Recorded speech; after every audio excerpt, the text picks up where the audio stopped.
Morning students, कैसे हैं सभी लोग। तो स्वागत है आपका अप्लाइड मैकेनिक्स की ऑनलाइन क्लासेस में। आज कल हम लोगों ने मशीन का चैप्टर पूरा खत्म कर दिया था, ठीक है, और उसके सारे न्यूमेरिकल भी करा दिए थे। जितने भी डाउट्स आए थे वो भी सारे क्लियर कर दिए थे, ठीक है। उस मशीन में के चैप्टर में अभी तक कोई दिक्कत नहीं है, किसी का कोई दिक्कत नहीं आई है। अब हम लोग शुरुआत करते हैं अपना नेक्स्ट चैप्टर, गुरुत्व केंद्र, ठीक है। बहुत ही आसान सा चैप्टर है और एक क्वेश्चन जरूर आता है इस पे। इस चैप्टर से आपको एक क्वेश्चन 5 नंबर में जरूर मिलेगा और बहुत ही आसान चैप्टर, इससे आसान चैप्टर आपको मिलेगा नहीं। और ये चैप्टर आसान के साथ साथ बहुत ही ज्यादा इंपॉर्टेंट है। क्यों इंपॉर्टेंट है? क्योंकि ये जो गुरुत्व केंद्र जहां पर मैं खत्म करूंगा वहीं से हमारा सेकेंड ईयर का जड़त्व आघूर्ण का चैप्टर शुरू होता है, ठीक है। जैसे मैंने आपको बताया था बीम का जहां पर खत्म करूंगा वहां पर हमारे शेयर फोर्स और बेंडिंग मोमेंट शुरुआत होगी। सेम ऐसे ही जहां पर हम लोग इस गुरुत्व केंद्र को खत्म करेंगे वहीं से हमारा जड़त्व आघूर्ण का चैप्टर शुरू होगा, जो कि हमारे सेकेंड ईयर में मैकेनिकल में भी है और सिविल में भी है। मैकेनिकल के मॉस में और सिविल के शोभ में, स्ट्रक्चरल मैकेनिक्स में आपका ये चैप्टर बिल्कुल बेसिक चैप्टर है, जिससे आपको आगे बहुत हेल्प मिलने वाली है, ठीक है। ये इसलिए आपको बहुत ही ज्यादा ध्यान से समझना है क्योंकि ये अभी तो काम में आएगा ही, प्लस आपको सेकेंड ईयर में आपको मैं इसको अगर सोम पढ़ाऊंगा या मॉस की अभी क्लास लेंगे तो इसमें ये चैप्टर मुझे दोबारा से पढ़ाना पड़ेगा मुझे। तो ऐसा आप पढ़ो कि कम से कम दोबारा से अगर जब मैं पढ़ाऊं तो उसमें इतनी मेहनत ना करनी पड़े जितना अभी मैं कर रहा हूं। क्लियर? क्योंकि आसान चैप्टर है, ज्यादा हाई फाई चैप्टर नहीं है, बहुत बड़ा चैप्टर नहीं है, छोटा सा चैप्टर है और बहुत ही ज्यादा आपको समझ में आएगा, ठीक है। इतने आसानी से आपको समझ में आएगा कि एक फॉर्मूला है, केवल पूरे चैप्टर में सिर्फ एक फॉर्मूला आपको याद करना है, उसी फॉर्मूले में पूरा आपका चैप्टर खत्म हो जाएगा, कोई दूसरा फॉर्मूला नहीं है। तो सबसे पहले तो हम लोग इसका इंट्रोडक्शन देखते हैं। जैसा नाम दिया है गुरुत्व केंद्र, सेंटर ऑफ ग्रेविटी, ठीक है। सेंटर ऑफ ग्रेविटी, इसके नाम से जब हम लोग नाम लेते हैं तो कुछ ना कुछ फील आता है कि क्या होगा, कुछ ना कुछ आता है ना कि इसके अंदर क्या होगा। तो गुरुत्व केंद्र, गुरुत्व यानी कि गुरुत्व का मतलब क्या होता है? ग्रेविटी। और ग्रेविटी किसके ऊपर डिपेंड करती है या किस चीज के ऊपर ग्रेविटी डिपेंड करती है? तो किसी भी वस्तु के भार, भार जो होता है वो ग्रेविटी के ऊपर डिपेंड होता है, ठीक है। यहां पर किसी वस्तु का भार कुछ है, अगर हम लोग चंद्रमा पर जाए तो उस पर उस वस्तु का भार अलग होगा, मंगल पर जाए तो उस वस्तु का भार अलग होगा। तो भार अलग अलग हो गया, भार तो वही है, द्रव्यमान तो हमारा वही था, अलग क्या हुआ? अलग हुआ हमारी ग्रेविटी, हमारा गुरुत्व वहां पर अलग हो गया। यहाँ पर गुरुत्व का मान अलग है, चंद्रमा पर अलग है, मार्स पर अलग है, तो सभी पर गुरुत्व के मान अलग अलग है, इसीलिए हम लोग इसको कहेंगे गुरुत्व केंद्र। यानी कि कोई भी ऐसा 3D मॉडल, भाई भार तो 3D में ही होता है, कोई भी ऐसा लेमडा या कोई भी ऐसा हमारे वस्तु है, वस्तु का वह बिंदु जिस पर पूरी वस्तु का भार संकेंद्रित माना जा सके, ठीक है। कोई भी ऐसा बिंदु जिस बिंदु पर वस्तु का संपूर्ण भार माना जा सके उसको हम लोग कहेंगे गुरुत्व केंद्र। अब इसकी आवश्यकता क्यों पड़ी? फॉर एग्जाम्पल हमारे पास कोई एक बॉक्स है या कोई भी एक कुर्सी है, मेज है, मुझे उसको हुक के द्वारा ऊपर की तरफ उठाना है, एक हुक लगाना है, उस हुक से हमारा ऊपर की तरफ उसको उठाना है। तो वो हुक कहां पे लगाया है? इस कॉर्नर पे लगाऊं, उस कॉर्नर पे लगाऊं, बीच में लगाऊं, साइड में लगाऊं, कहां पर लगाऊं? तो वो जो हुक जो कामयाब होगा वो हमारे गुरुत्व केंद्र पर ही कामयाब होगा। अगर मैं उस गुरुत्व केंद्र पर वो हुक लगाता हूं तो मेरी पूरी बॉडी संतुलन की अवस्था में ऊपर की तरफ उठेगी, ना कहीं पर डिस्टर्ब ज्यादा नहीं करेगी। क्लियर? तो आप लिख लीजिए, पहला हेडिंग डालिए गुरुत्व केंद्र, हेडिंग डाल लीजिए गुरुत्व केंद्र। गुरुत्व केंद्र के अंदर लिखिए, गुरुत्व केंद्र के अंदर लिखिए किसी वस्तु का वह बिंदु, किसी वस्तु का वह बिंदु जिस बिंदु पर वस्तु का संपूर्ण भार संकेंद्रित माना जा सके, वस्तु का संपूर्ण भार संकेंद्रित माना जा सके, उसे हम गुरुत्व केंद्र कहते हैं, उसे हम लोग गुरुत्व केंद्र कहते हैं। फॉर एग्जाम्पल मान लीजिए कोई ऐसा ब्लॉक है, सॉलिड है, ठीक है, और ऐसे मान लेते चलिए, ये 2D में आ गया, ये 3D ऐसा है कोई,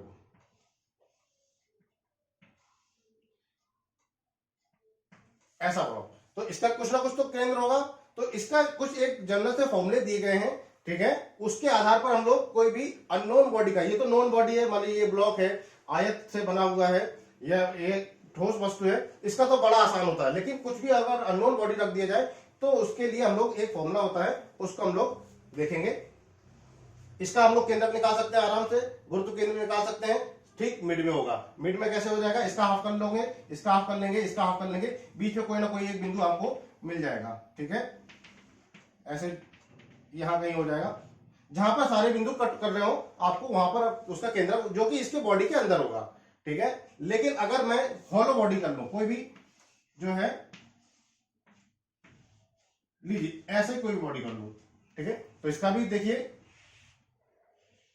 केंद्र कहीं ना कहीं आएगा। लेकिन यहां पर क्या हुक लगा सकते हैं, क्या नहीं लगा सकते, इसलिए ये एक इमेजिनरी पॉइंट होता है। ये जरूरी नहीं है कि बॉडी के अंदर ही रहे, बॉडी के बाहर भी हो सकता है। ठीक है, इसकी हमें ज्यादा टेंशन नहीं लेनी है। तो हमको बस ध्यान रखना है, गुरुत्व केंद्र क्या होता है, वह केंद्र, वह बिंदु जहां पर वस्तु का समस्त भार संकेंद्रित माना जा सके, उसको हम लोग कहेंगे गुरुत्व केंद्र। ठीक है, ये हमारे है सिलेबस में है, उसको हम लोग कराएंगे अभी। लेकिन हम लोग देखते हैं 2D का, हम लोग पहले देखेंगे, बाद में हम लोग देखेंगे 3D। 2D हम लोग पहले देखेंगे, बाद में देखेंगे हम लोग 3D। तो 2D का भी तो कुछ केंद्रक होगा। 2D में हमारे वृत्त आते हैं, आयत आते हैं, त्रिभुज आते हैं, हाफ त्रिभुज आते हैं, जो हाफ सर्किल आता है, ये सारे हमारे 2D के आते हैं। तो सबसे पहले हमारे 2D का देखना है, तो उसको हम लोग, उसका केंद्र बिंदु कहेंगे हम लोग, उसके केंद्र बिंदु कहेंगे हम लोग सेंट्रॉइड। ठीक है, उसके केंद्र बिंदु को हम केंद्रक कहते हैं। इसको हम लोग कहेंगे गुरुत्व केंद्र। गुरुत्व केंद्र का ही पार्ट है केंद्रक। ये हमारा 3D के लिए होता है, वो हमारा 2D के लिए होता है केंद्रक। नेक्स्ट हेडिंग डालिए केंद्रक। केंद्रक, ठीक है,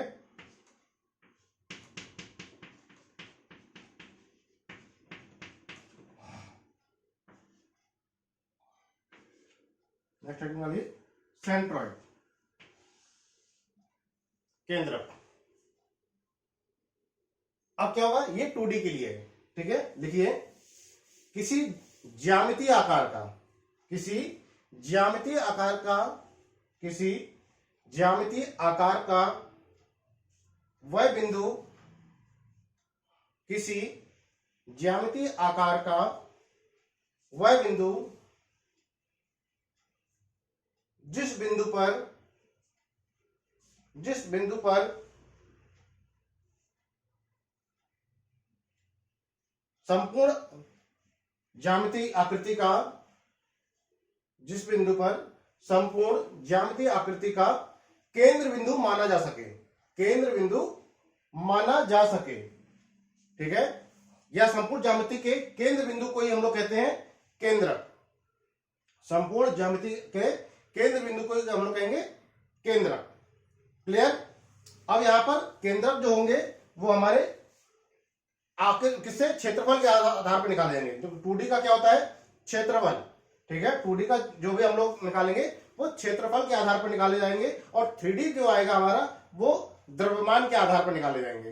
ठीक है, यहां पर आपको क्षेत्रफल निकालना पड़ेगा, यहां पर आपको द्रव्यमान निकालना पड़ेगा। क्लियर। अब देखिए कैसे, सबसे पहले हम लोग एक फॉर्मूला नोट करेंगे, एक्स बार, केंद्रक को हम लोग लिखेंगे एक्स बार कॉमा वाई बार।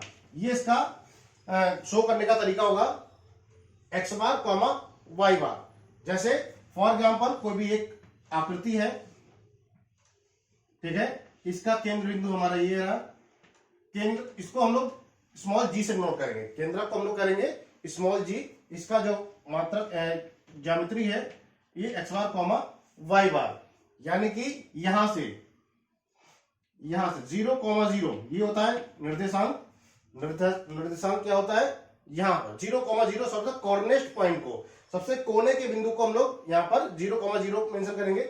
और यहां से गुरुत्व केंद्र की क्षैतिज की दूरी हो जाएगी मेरी एक्स बार, और यहां से हमारी ऊर्ध्वाधर दूरी, यहां से केंद्रक की ऊर्ध्वाधर दूरी हो जाएगी मेरी वाई बार।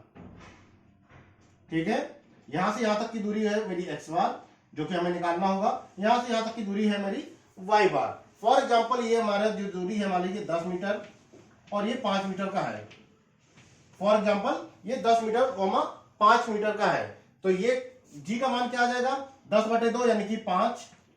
यहां से यहां तक की दूरी कितनी है, 10/2 यानी कि 5 कॉमा 5/2, 5 कॉमा 2.5, ये लीजिए, ये आ गया इसका केंद्रक। क्लियर? ये हमारे कुछ नोन बॉडी है, यानी कि कुछ ज्ञात बॉडी है। कुछ ज्ञात बॉडियों की सहायता से हमें अज्ञात बॉडी का क्या निकालना है, केंद्रक निकालना है। क्लियर? तो सबसे पहले हम लोग फॉर्मूला नोट कर लेंगे। एक्स बार इक्वल टू लिखेंगे a1x1 प्लस a2x2 प्लस, इसको रफ कर दे रहा हूं, इसमें थ्योरी आपकी कम पूछी जाती है, न्यूमेरिकल एक जरूर आता है, तो ज्यादा थ्योरी है भी नहीं। अगर कुछ होगी तो मैं आपको लिखवाता रहूंगा टाइम टाइम पे। a1x1 plus a2x2 plus a3x3 plus and so on upon a1 plus a2 plus a3 plus and so on. ये हमारा एक्स बार, आसान सा फॉर्मूला है। और y बार अगर मुझे निकालना हो तो y बार हो जाएगा a1y1 plus a2y2 a3y3 plus and so on divide by a1 plus a2 plus a3 plus and so on. And so on मतलब कि इसमें कितने भी पार्ट जोड़े जा सकते हैं। ये दो फॉर्मूले आपको पूरे चैप्टर में याद रखने हैं, सिर्फ ये दो फॉर्मूले हैं, इसके अलावा और कोई फॉर्मूला नहीं है। इसी में ही कुछ प्लस माइनस होता रहेगा।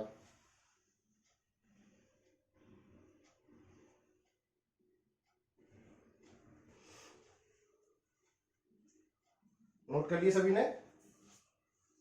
अब यहां पर देखिए इनको यूज करने का तरीका। तो मैंने कहा था कि बहुत सारे नोन बॉडी यानी ज्ञात बॉडी से हमें अज्ञात बॉडी का मुझे केंद्रक निकालना है। ठीक है? अज्ञात बॉडी कैसी होती है और ज्ञात बॉडी कैसी होती है वो आप नोट कर ले रहे हैं। पहले सबसे पहले लिखेंगे ज्ञात। ज्ञात के लिए देखिए क्या क्या है।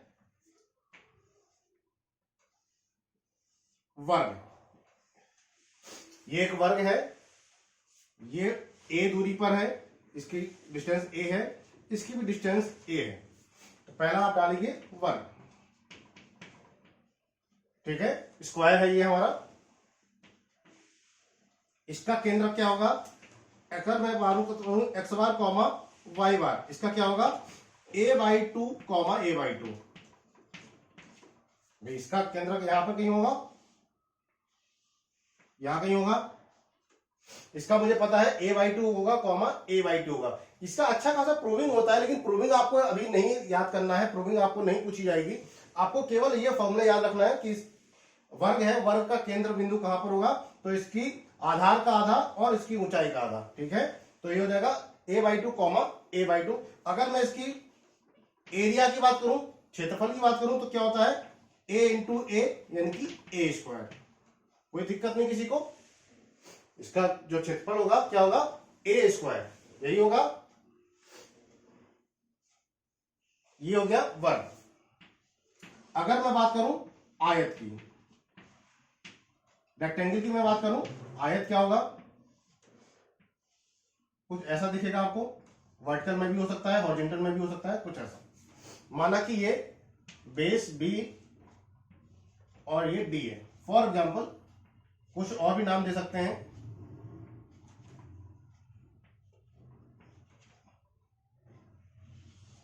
अब इसका केंद्र बिंदु मुझे निकालना है, ये जी का मान निकालना है, केंद्र बिंदु का मान निकालना है।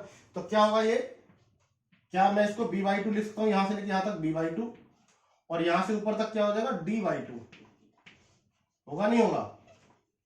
यहां से अगर मैं 0,0 यहां से काउंट करूं तो, ठीक है, तो क्या होगा? लिख सकता हूं मैं x bar comma y bar equal to होगा b/2 कॉमा d/2, और इसका एरिया क्या होगा? b into D. इसका एरिया क्या होगा? b into D. वर्ग हो गया, आयत हो गया। इसके बाद देखते हैं त्रिभुज। ट्रायंगल है ये, ट्रायंगल देख लीजिए।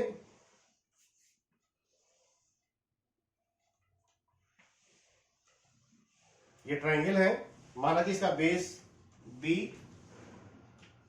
और हाइट h है, माना कि इसका बेस b, हाइट h है, इसका जो गुरुत्व केंद्र होगा कुछ ऐसा होगा, यहां कहीं। क्या होगा, यहां से लेके यहां तक की जो दूरी है वो तो b/2 है, कोई दिक्कत नहीं, b/2, लेकिन यहां से लेके यहां तक की जो दूरी है वो है h/3। याद रखना है, पहले ही बता दे रहा हूं मैं कि कोई प्रूविंग आपको यहाँ ध्यान नहीं रखना है, यहां पर केवल डायरेक्ट फॉर्मूला याद रखना है। तो x बार कॉमा y बार, इसका क्या हो जाएगा, b/2 कॉमा h/3। एरिया सभी को पता है 1/2 b इंटू एच, 1/2 आधार गुणित ऊंचाई, एरिया सभी को पता है, ठीक है। अगर मेरा त्रिभुज कुछ ऐसा हो जाए, राइट एंगल ट्रायंगल बन जाए, तो समकोण त्रिभुज बन जाए, ठीक है, कोई दिक्कत नहीं। ये माना कि b है और ये माना कि h है, यहां हो जाएगा मेरा केंद्र स्मॉल g, ठीक है। इसका x बार कॉमा y बार क्या होगा, x बार कॉमा y बार क्या होगा, b/3 कॉमा h/3। एरिया तो वही हो जाएगा b into H, 1/2 b into H,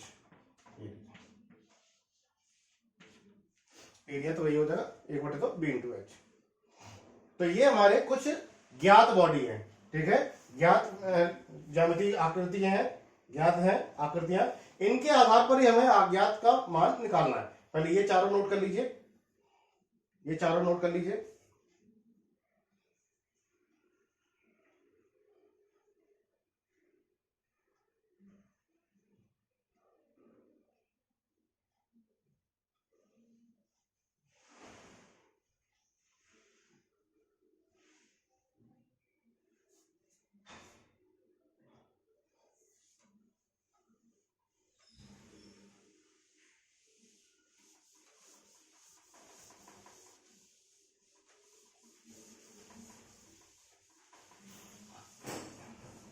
इसके बाद देखिए, 4 हो गए थे, 5वां हमारा ही वृत्त है, सर्किल है।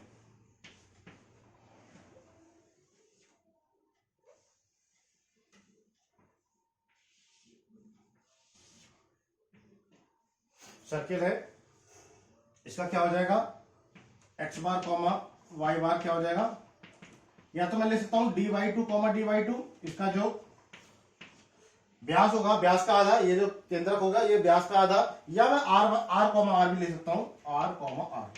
बात एक ही है, बात यहां से अगर मैं कॉर्नर पॉइंट मान के चलूं, कुछ यहां होगा, ये है कॉर्नर पॉइंट 0,0, तो यहां से r और यहां से r, ठीक है। तो ये भी मेरा r है और ये भी r है, यानी कि ये r है, ये यहां से यहां तक की दूरी और ये यहां से यहां तक, दोनों ही मेरी r कॉमा r है। एरिया सभी को पता है πr² होता है, कोई दिक्कत नहीं यहां पर।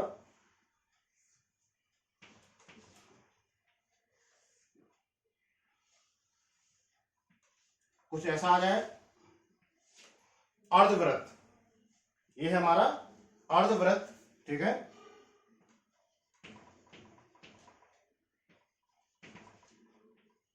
अर्धवृत्त, इसका जी कहीं यहां पर होगा, इसका जी यहां पर है, तो ये तो मेरा r हो गया, यहां तक कोई दिक्कत नहीं। ये क्या होगा, ये होगा 4r/3π, ये होगा हमारा 4r/3π। ये हमें याद रखना पड़ेगा कि अर्धवृत्त का जो केंद्रक होता है वो बेस से 4r/3π होता है, ठीक है, आधार से 4r/3π की ऊंचाई पर। तो लीजिए x बार कॉमा y बार, इसका क्या लिखूंगा मैं, r, ये x बार हो गया, y बार हो गया 4r/3π, ये आ गया, इसका केंद्रक आ गया, ठीक है। और इसका एरिया क्या हो जाएगा, πr²/2, πr²/2, इसका एरिया अलग है। क्लियर, कोई दिक्कत किसी को। एक और है,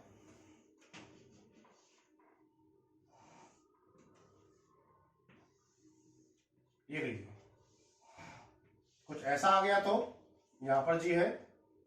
अब क्या होगा, यहां 0,0 है, देखिए क्या आएगा, एक्स बार कॉमा वाई बार बराबर आएगा 4r अपॉन 3 पाई कॉमा 4r अपॉन 3 पाई। तो किसी एक का निकाल लीजिए, उतना ही ऊपर का होगा 4r अपॉन 3 पाई कॉमा 4r अपॉन 3 पाई, और इसका एरिया हो जाएगा पाई r स्क्वायर बाई 4। तो ये मेरे 7 हमारे ज्यामितीय आकार आकृतियां हैं, उनका मैंने केंद्रक आपको बता दिया है। वो केंद्रक आपको डायरेक्ट यूज करना है, ठीक है। इसकी कोई भी प्रूविंग आपके चक्कर में नहीं पड़ना है, डायरेक्ट आपको इसको इन सारे के केंद्रक आपको याद रखने हैं। क्लियर। अब हम लोग आते हैं अननोन आकृति पर, जो कि हमें निकालना है, जैसे कि हमारे सवाल आएंगे। पहले इसको नोट कर लीजिए आप आराम से।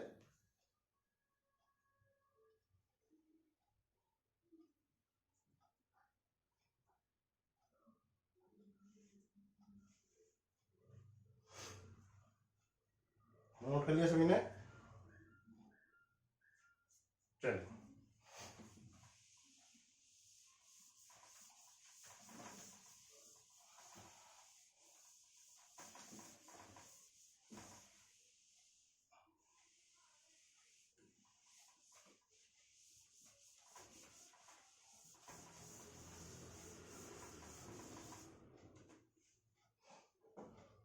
अननोन आकृति कैसी है, फॉर एग्जांपल ये है हमारी अननोन आकृति।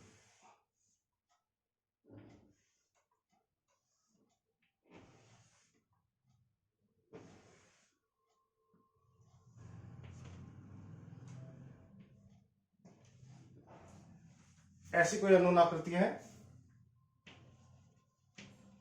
आपको सारी डायमेंशन सारी गिवन होगी।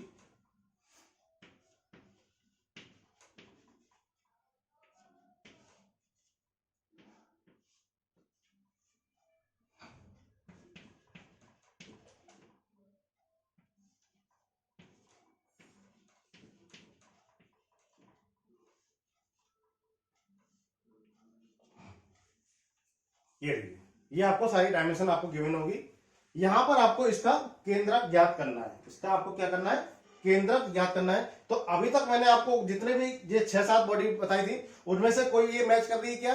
कोई भी मैच नहीं कर रही। ये तो टी सेक्शन है, और टी सेक्शन ना तो ये वृत्त है, ना आयत है, ना त्रिभुज है, ना ये आपका कोई भी और है, ठीक है, अर्धवृत्त वगैरह, मतलब कहीं से भी कोई भी आकृति हमारी मैच नहीं कर रही है। तो अब हम लोगों को क्या करना है, इस अननोन बॉडी को सबसे पहले नोन बॉडी में कन्वर्ट करना है। इस अज्ञात ज्यामिति को ज्ञात ज्यामिति में परिवर्तित करना है। ज्ञात ज्यामिति कौन सी है हमारी, ये देखिए। क्या मुझे इस आयत का केंद्रक पता है?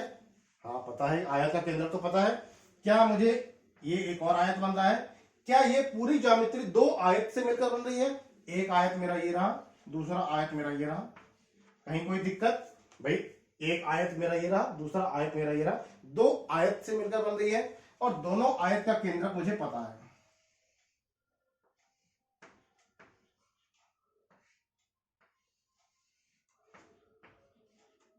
दोनों आयत के केंद्रक मुझे पता है। थोड़ा सा और सही कर दे रहा हूं, ये G1 है, ये G2 है, ठीक है। दोनों आयत का केंद्रक मुझे पता है। देखिए अब इसका केंद्रक कैसे निकालेंगे। मैंने आपको अभी अभी फॉर्मूला नोट कराया, x बार बराबर a1 x1 plus a2 x2। जितनी भी आकृतियों से मिलकर बना होगा उतने ही नंबर लिखना है। डॉट डॉट यानी कि 3 भी हो सकती है, 4 भी हो सकती है, 5 भी हो सकती है, जितनी होगी तो आप उतने ही आकृति आप बढ़ाते चले जाएंगे। यहाँ पर divide by a1 plus a2। एक भी आपको सवाल समझ में आ गया तो बाकी सवाल आपके लिए कुछ भी नहीं है। कोई भी एक सवाल अगर आपको परफेक्ट समझ में आ गया तो बाकी के सवाल आपके लिए बहुत ही ज्यादा आसान हो जाएंगे। अब यहां पर देखते हैं a1 क्या है, a2 क्या है, x1 क्या है, x2 क्या है। तो तरीके समझ लीजिए। सबसे पहला तरीका क्या है, यानी कि स्टेप बाय स्टेप मैं बता रहा हूं। तो सबसे पहले कोई भी अननोन आकृति हो, कैसी भी अननोन आकृति हो, उसको आपको प्रथम नियतांक में रखना है। प्रथम नियतांक, नियतांक सभी को पता होने चाहिए। ये थे हमारे, ये था फर्स्ट, ये था सेकेंड, ये था थर्ड, और ये था फोर्थ। ऐसे था, ठीक है। तो कोई भी अननोन बॉडी हो तो सबसे पहले उसको प्रथम नियतांक में रखना है। प्रथम नियतांक में रखना है मतलब कुछ ऐसा है,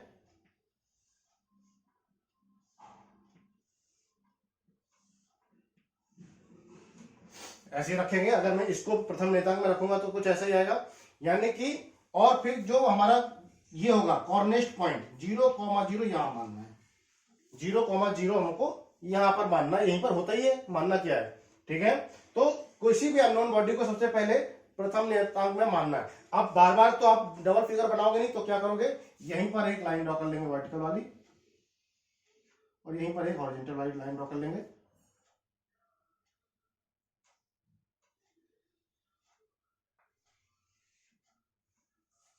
हो गया काम। तो ऐसी तिरछी होगी लाइन, सीधी बना लेता हूं।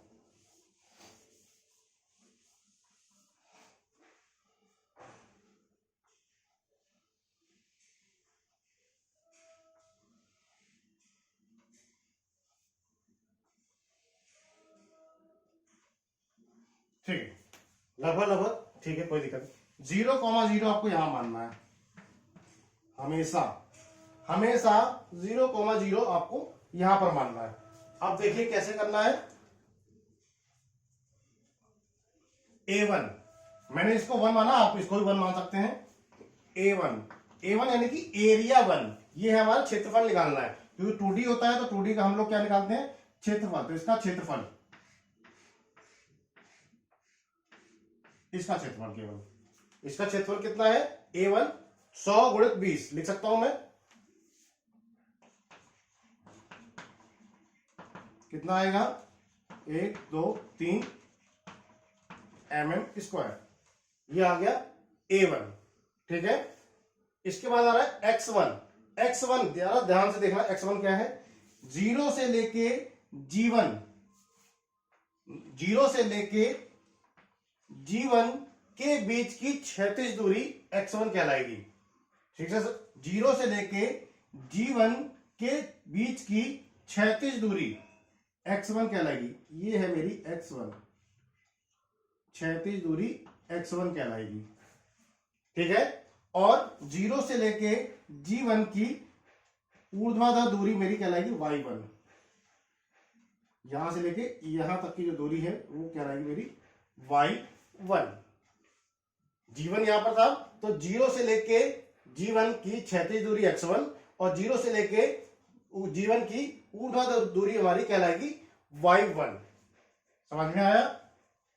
तो जो भी हमारा कॉर्नर पॉइंट होगा वहां से हम लोगों को X1 और Y1 का मान निकालना है। हर सवाल में ऐसा ही करना है। देखिए X1 कितना हो गया, यहां से यहां तक की दूरी कितनी हो जाएगी, 100/2 पता है मुझे, इस आयत का केंद्रक पता है, मैंने लिखवाया है, b/2 होता है, तो b का मान यहां पर 100 दिया है, तो 100/2 कितना हो जाएगा 50 mm, 50 mm। अब आते हैं A2 अभी छोड़िए, अभी रहने दीजिए, पहले A1 आ गया, X1 आ गया, और अभी Y1 हम लोग बाद में निकाल लेंगे, पर निकाल लेते हैं, चलिए कोई बात नहीं। Y1 भी निकाल ही लेते हैं। तो Y1 देखिए कैसे होगा, यहां से लेके यहां तक की दूरी निकालनी है, तो देखिए यहां से यहां तक तो 80 पता है भाई, यहां से लेके यहां तक का तो 80 पता है, ठीक है।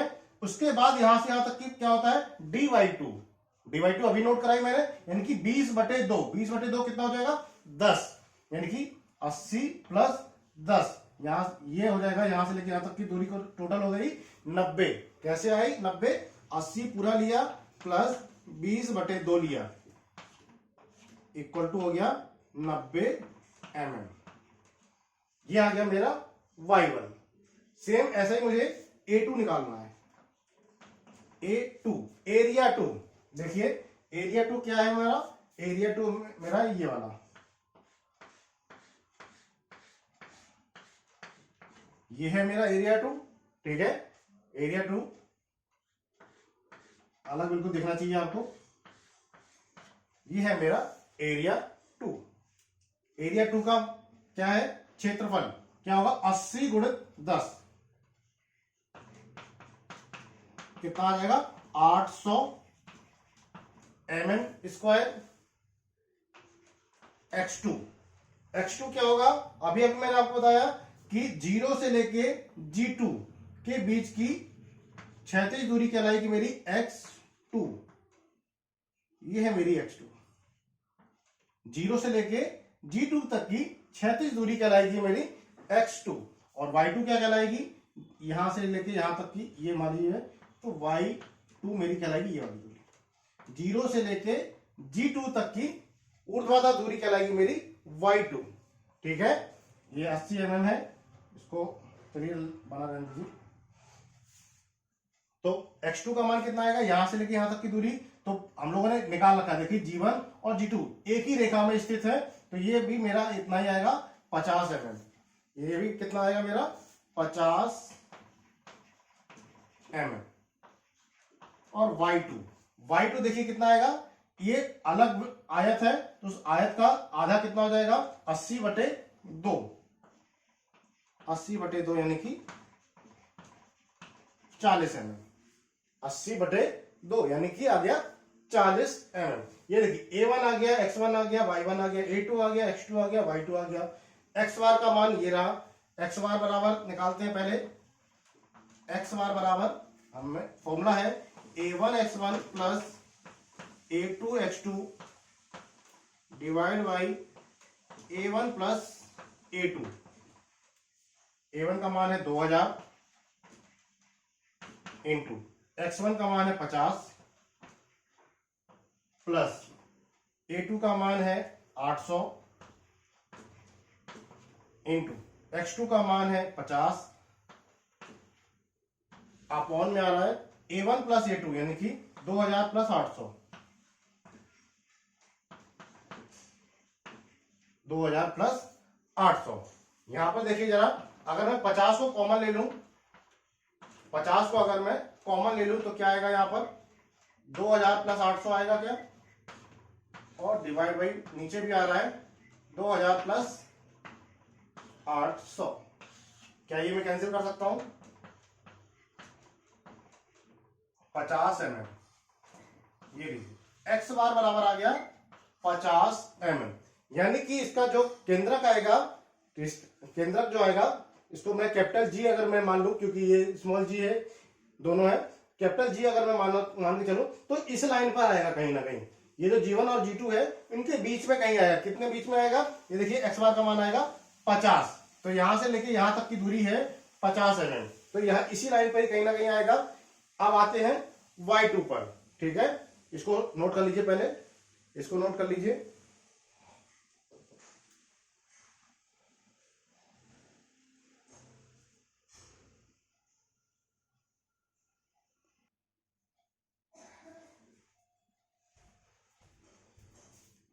नोट कर लिया सभी ने।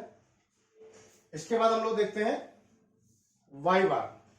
ये नीचे रख कर रहा हूं केवल, ठीक है, बाकी ये क्योंकि इनकी हमें अभी जरूरत पड़ेगी, इन सभी वैल्यू की हमें क्या होगी, अभी जरूरत पड़ेगी, इसलिए ये वाला रख कर रहा हूं केवल। याद रखना है कि x बार आ गया मेरा 50 mm। अब आते हैं y बार। तो y बार का फॉर्मूला क्या बताया था मैंने, y बार बताया था A1Y1 plus A2Y2 divide by A1 plus A2। फॉर्मूले में सभी मान रख दीजिए। A1 का मान है 2000 इंटू Y1 का मान है मेरा 90 प्लस A2 का मान है 800, Y2 का मान है 40 और डिवाइड बाई आ रहा है 2000 प्लस 800। ठीक है, इसको अभी हम लोगों को सॉल्व करना पड़ेगा क्योंकि इसमें अभी कुछ भी कॉमन नहीं आ रहा है। तो सॉल्व कर लीजिए इसको।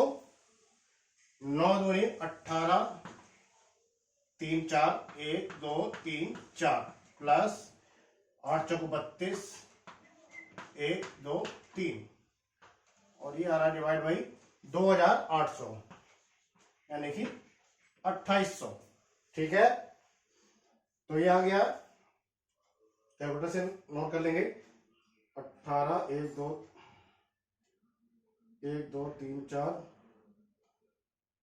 4 प्लस आ रहा है 32,000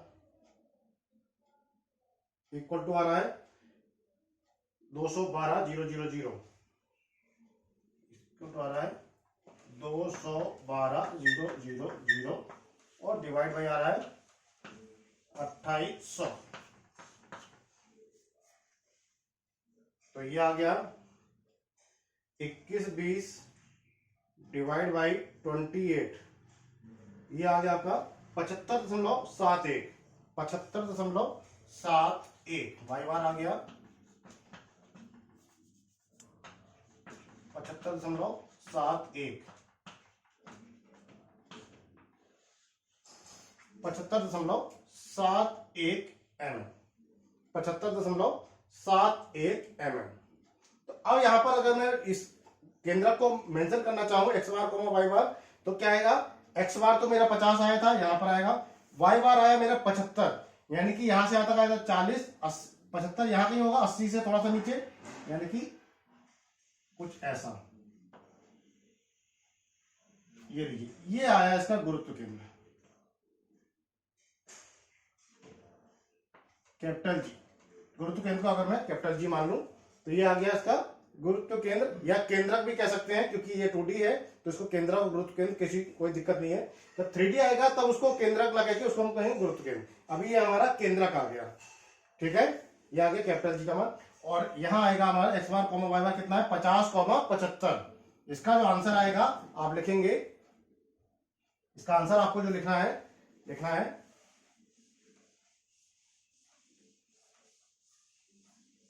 आंसर आप लिखेंगे केंद्रक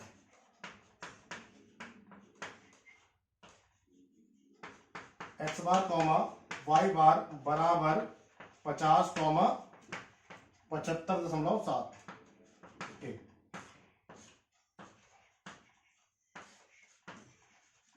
ये आंसर हमारा, ठीक है। तो इस अननोन बॉडी का मैंने केंद्रक निकाल लिया, किसकी सहायता से, नॉन बॉडी की सहायता से। नॉन बॉडी कौन सी थी, ये हमारा एक आयत, एक हमारा ये दूसरा आयत, ये दोनों ही आयत जो हमारे थे वो नॉन बॉडी थी। इसकी सहायता से हमने अननोन बॉडी का हमारा केंद्रक ज्ञात हो गया। फॉर्मूला कौन सा लगा, एक्स बार बराबर a1x1 plus a2x2 divide by a1 plus a2, और y बार बराबर a1y1 plus a2y2 divide by a1 plus a2।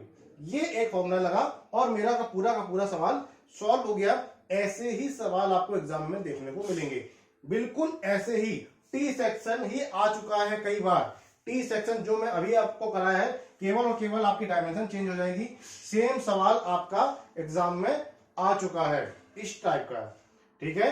तो अब हम लोग देखते हैं अगला सवाल, देखते हैं, ये सभी से हो जाएगा। अब तो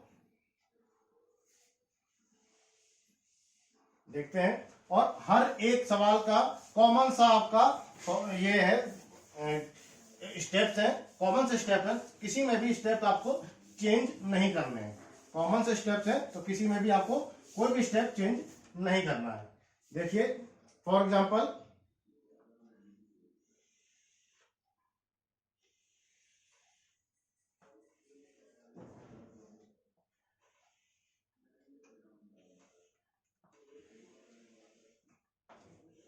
उसी सवाल को मैंने घुमा फिरा के दे दिया, थोड़ा सा उसी सवाल को ही मैंने थोड़ा सा घुमा दिया है। ये देखिए, इसको आप लोग ट्राई कर सकते हैं, इसको आप लोग ट्राई कर सकते हैं। एक भी डायमेंशन चेंज नहीं है, सारी की सारी डायमेंशन वही ली है। तो क्या उसका केंद्रक वही आएगा जो पहले आया था, 50,75, तो क्या वही आएगा, ठीक है। देखते हैं, अभी मुझे कुछ पता नहीं है, जब तक कुछ ना निकल जाए।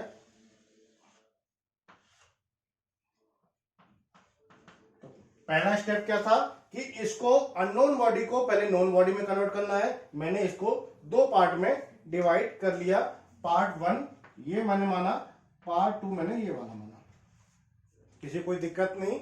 इसके बाद कॉर्नर्स पॉइंट, ये देखिए अगर मैं फर्स्ट क्वाड्रेंट में इसको रखता हूं तो यहां कहीं आएगा 0,0, यहां पर आएगा 0,0, यहां पर आएगा, कोई दिक्कत नहीं। यहां पर भी इसको मैंने फर्स्ट क्वाड्रेंट में ऐसे कुछ रख लिया, सबसे कॉर्नर्स पॉइंट और सबसे लोवेस्ट वाला। ठीक है, कॉर्नरेस्ट पॉइंट तो ये वाला भी है, लेकिन इधर का सबसे कोने का पॉइंट ही हमारा 0,0 मानना है हमेशा। अब ये आ गया मेरा स्मॉल g1, इसका मान आ गया स्मॉल g2। क्लियर?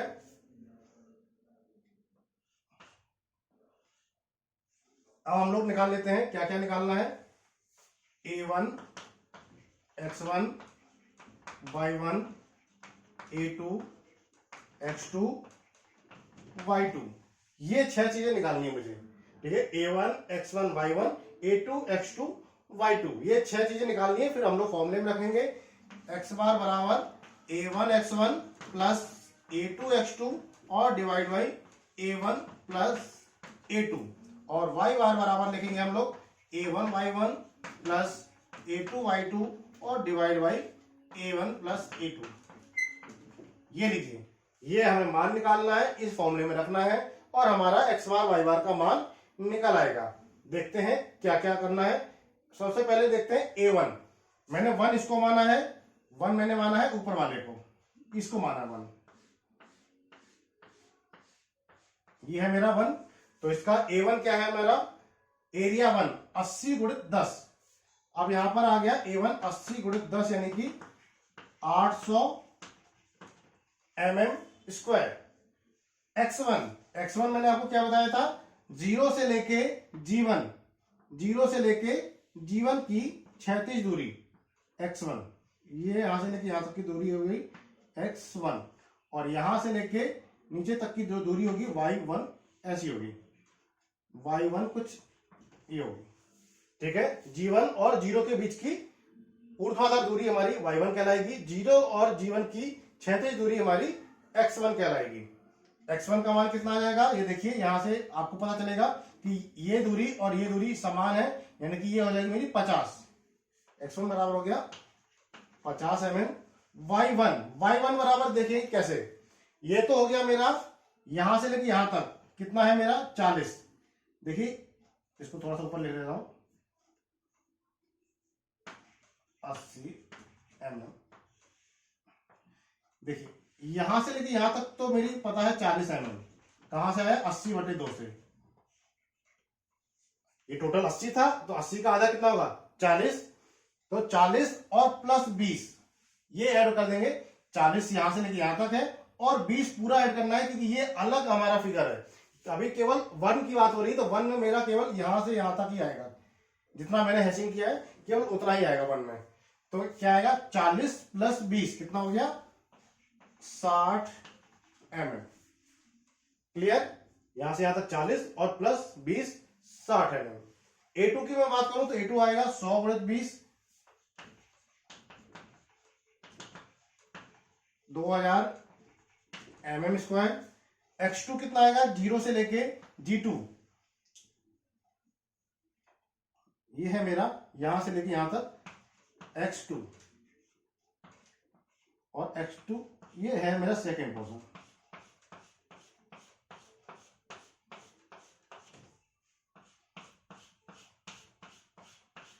कहीं से कोई कंफ्यूजन नहीं होना चाहिए, ये है मेरा सेकेंड पोर्शन। यहां से लेके यहां तक कितना है मेरा 50 mm। ये देखिए x2 का मान आ गया 50 mm। y2 कितना है 0 से लेके g2, यानी कि ये है मेरा यहां से लेके यहां तक y2 कितना है 20 टोटल है, 20 का आधा कितना होगा 10, यानी कि आ जाएगा 10 mm। 20/2 10 mm, इसमें मान रख देंगे हम लोग। ये लीजिए a1 का मान आ गया 800 इंटू x1 का मान है 50 प्लस a2 का मान है 2000 इंटू x2 का मान है 50 और divide by a1 plus a2। ये देखिए इसमें भी 50 अगर कॉमन लूंगा तो ये 800 2000 पूरे कट जाएंगे, ये आएगा मेरा केवल और केवल 50 mm। आप कैलकुलेट करके देख लेना, कैलकुलेटर से आपके पास होगा, कैलकुलेट करके देख लेना, ये आ रहा मेरा 50 mm। क्या ये भी 75 आएगा पता नहीं मुझे, वही देख लेते हैं भाई। बिना देखे आपको डायरेक्ट ओवर कॉन्फिडेंस में नहीं आना है कि इतना आसान सवाल आ गया तो मैं तुरंत 50 और 75 लिख के आ जाऊंगा, बिल्कुल भी ओवर कॉन्फिडेंस नहीं आना है, एक एक चीज को सॉल्व करके देखनी है। a1 का मान कितना है 800 इंटू y1 का मान है 60 प्लस a2 का मान है 2000 इंटू y2 का मान है 10 और डिवाइड बाई आ गया 800 प्लस 2000। ठीक है, अब इसको सॉल्व कर लेते हैं। 6 छंग 37 6 7 6 8 48 8 छंग 48 1 2 3 प्लस 1 2 3 4 और डिवाइड बाई आएगा 2000 प्लस 800 यानी कि 2800।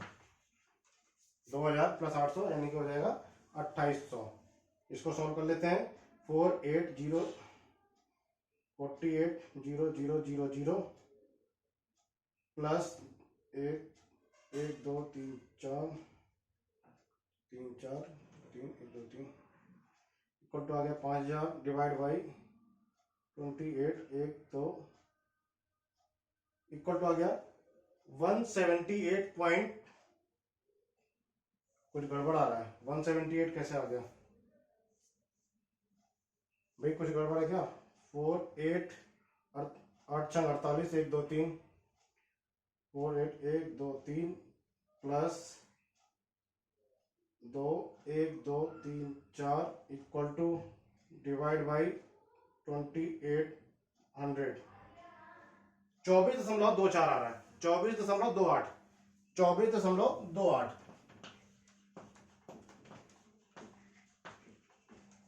ये लीजिए y बार बराबर आ गया 24.28 mm। 24.28 तो 20 तो यहां पर है, 4 कहीं ऊपर आएगा। ये लीजिए, ये मेरे यहां आ गया कैपिटल, ये आ गया कैपिटल जी, यानी कि ये आ गया कितना 50, ये आ गया। और यहां से यहां तक की वाई बार का मान आया 28.28। तो ये कुछ नापना नहीं है, आपको स्केल लेके नहीं बैठ जाना कि अब टोटल 28.280 नापना है। आप अंदाज से बना रहे कि 20 यहां तक है, 20 से थोड़ा सा ऊपर हो जाएगा 28.28 आप लिख सकते हैं। यहां पर ये है मेरा वाई बार, ये है मेरा वाई बार, और यहां से यहां तक की दूरी है, ये है मेरी एक्स बार। ये पहले फिर से बता दूं, बहुत काम की चीज है, आपको सेकेंड ईयर में भी काम में आएगी। इसको नोट कर लीजिए।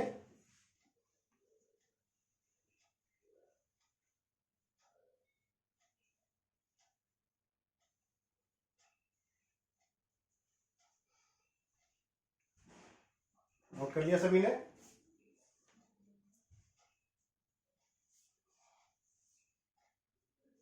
चलिए, बस आज के लिए इतना ही देखेंगे। एक छोटा सा होमवर्क दे देता हूं आपको, ताकि आप घर पर थोड़ी सी प्रैक्टिस कर सकें।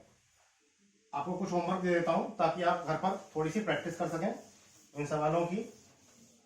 पता नहीं आपके पास बुक्स हैं या नहीं है इस समय, तो थोड़ा सा आप घर पर प्रैक्टिस करें इन सवालों।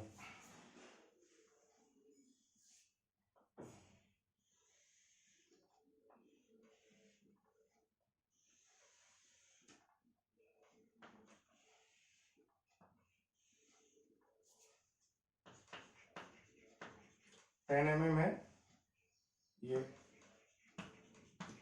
20 mm है, ये 80 mm है, ये है हमारा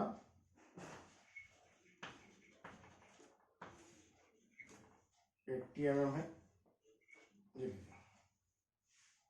ठीक है, तो ये हमारा होमवर्क है। ये होमवर्क दिया मैंने। एक ये एल सेक्शन आपको निकालना है, दूसरा एक और दे देता हूं आपको।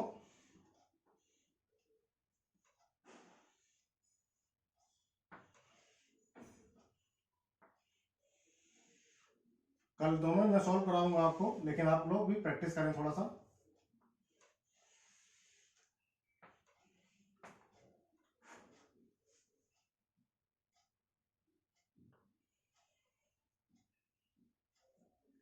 जी।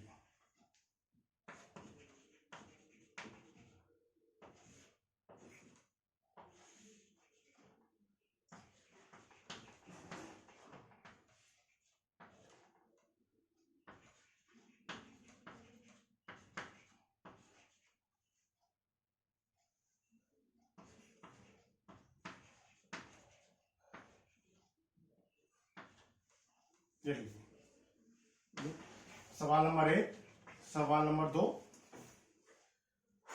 2 मैंने आपको ये होमवर्क में दिए हैं, इनकी आप प्रैक्टिस करें। और अगर आपको आंसर आता है तो निकलता है तो आप मुझे कमेंट्स करके बताएं कि सर इसका पहले का आंसर इतना आया, सेकंड का आंसर इतना आया। ठीक है, मुझे इसका केंद्र चाहिए एक्स बार कॉमा वाई बार, इसका क्या होगा, और इसका भी मुझे एक्स बार कॉमा वाई बार चाहिए, इसका क्या होगा। ये दोनों ही आपको आंसर निकालने हैं। ये है हमारा होमवर्क। ठीक है, चलिए आज के लिए इतना ही। आप थोड़ा सा और कल करेंगे, ये भी सवाल कराऊंगा मैं आपके, और आगे के भी और अच्छे न्यूमेरिकल देखेंगे। ठीक है, चलिए अपने घर पर रहें, स्वस्थ रहें, सुरक्षित रहें, और इस वीडियो को सभी लोग अपने लाइक करें अगर पसंद आया हो, और सभी दोस्तों को फॉरवर्ड जरूर करें ताकि वो भी पढ़ पाए। सब्सक्राइब करें चैनल को, अगर जिसने भी सब्सक्राइब ना किया हो सब्सक्राइब जरूर कर दें। मैंने आपको पहले बताया था कि ये अभी खत्म नहीं होगा, मैकेनिक्स के बाद सोम शुरू होगा, सोम मॉस शुरू होगा। तो मैकेनिकल और सिविल के जितने भी स्टूडेंट देख रहे हैं वो सब्सक्राइब जरूर कर दें ताकि आपको सेकेंड ईयर में उतनी दिक्कत ना हो, क्योंकि अब दिक्कत हो भी सकती है क्योंकि अभी ये बीमारी है, पता नहीं कब खत्म होगी, कैसे होगी। तो आपको यहाँ पर सारी की सारी वीडियोस आपको उपलब्ध मिल जाएंगी। जैसे अगर आप सब्सक्राइब करेंगे तो आपको पता लग जाएगा कि हाँ क्लासेस शुरू हो गई हैं। ठीक है बच्चों, चलिए आज के लिए इतना ही। Thank you so much.